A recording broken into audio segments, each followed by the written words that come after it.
Madeline L'Engle, A Wrinkle in Time. The cover was mysterious to me because it was a pale human with beautiful wings coming out of an egg with what I assume is a family in it. The egg is on top of a village with more eggs with people in it, and in the sky are two moons. It made no sense to me. Maybe when I get further in the book, I will understand it. It also has a Newbery Medal Award, which shows that other people thought it was a good book. Maybe I will too in the next couple of chapters. I was mostly unsure about what the images on the cover represent, so far I am confused. In her attic bedroom, Margaret Murray, wrapped in an old patchwork quilt, sat on the foot of the bed and watched the trees, tossing the frenzied lashing of the wind. I wondered why Margaret had an attic bedroom. I have my bedroom on the second floor because I always found the attic a little scary. Plus, I always have to go up a lot of stairs to get to that attic. With the trees tossing around in the story, I imagined that there was a storm, and I could almost hear the rain and the whooshing of the leaves clashing together. I'm sure if I were she, I would immediately want to switch rooms with my sibling. I would have been so scared. It sounded like there was a hurricane, and when I read on, there was. The house shook. Wrapped in her quilt, Meg shook. She wasn't usually afraid of the weather. It's just not the weather, she thought. It's the weather on top of everything else, on top of me, on top of Meg Murray doing everything wrong. Was Meg going to get hurt? She's in the attic, so I thought that she might be blown off by the hurricane. I was also thinking why Meg was doing everything wrong. Did something upset her that night to make her think that?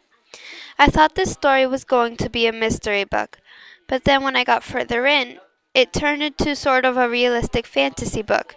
She also said that she wasn't usually afraid of weather. This forced me to think if she had been through many storms. Has she ever been injured from any of them? Will she get hurt from this one? In the beginning of the story it stated, "Try to ask her to help you with your math anyhow," Mrs. Murray said to Calvin. Once he agreed, Meg asked, "Do they care how you do it?" "We have to do it their way." This tells me she gets frustrated when they make her do math in a way she doesn't understand, especially since her father, who was gone, taught her many shortcuts in math. When she showed Calvin how to do problems her way, I was surprised when he said, "Hey, I think I get it. Show me once more on another one." Something else that stood out to me was that Mrs. Murray, the mother, had said she was going to give Meg a typewriter for Christmas.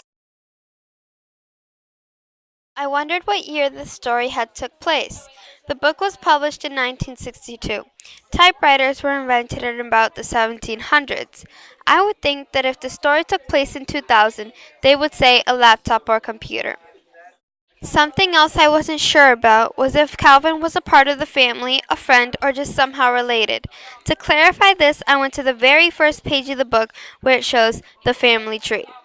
It said Calvin equals Meg, and under it it wrote Wrinkle, Starfish, Wind, Dragons, Planet, Lotus.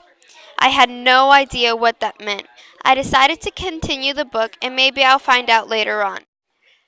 I inferred that Calvin was a friend because the twins were excited to have him over. They might not see him very often. Later on, Meg got tired at night. This was odd to me because the book talks a lot about how smart and a good of a student she is, and that night she was struggling. Suddenly she asked, "Mother, are you upset?" This made me think, why would the mother be upset? Did something happen that night? But the mother answered yes. Mrs. Murray thought that the children had difficulty to conceive. I didn't really know what that meant, but later on it mentioned that they had difficulty because of their father. I was still wondering what happened to him. After all, they've mentioned he's gone several times. Later on in the story, they discuss how everything has an explanation. Is there? I wonder. They say if you don't understand it, you'll have to accept it anyway. Would this change the way I think of things? Will I have a different opinion on things? Is this author trying to grab the reader's attention because I know I'm hooked? So far, I would definitely recommend this book.